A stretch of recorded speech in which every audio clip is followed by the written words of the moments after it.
Assalamualaikum, Zul daripada Kereta. Now, sempena MotoGP pada minggu ni, Hong Leong Yamaha telah melancarkan versi baru R25. So, kita tengok ada tak benda yang baru dekat R25 ni, motor favourite korang ni, ataupun sekadar rupa saja. Jom kita tengok.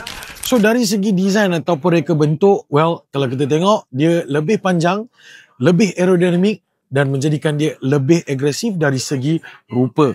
Dengan dia punya sirip, dengan dia punya headlamp yang baru, lekaan headlamp yang baru, memang nampak lebih ganas lah berbanding dengan version sebelum ni. So, apa yang baru dengan model R25 ni? Well, untuk pertama kalinya, ia dilengkapi dengan slipper clutch. It's an upgrade lah. And then, dia seiring dengan model-model baru Yamaha, dia dilengkapi dengan Yamaha Connect ataupun Y Connect. Memudahkan untuk cek mileage, bila nak servis, and benda tu patut ada dekat semua model Yamaha, dan dekat model R25 ni dah ada.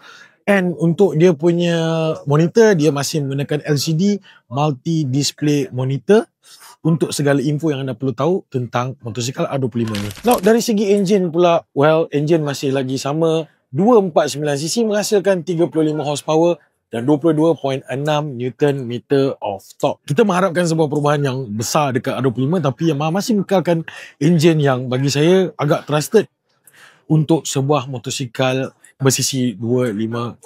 So, enjin masih sama, 249cc, 35 horsepower dan 22.6 Nm of torque.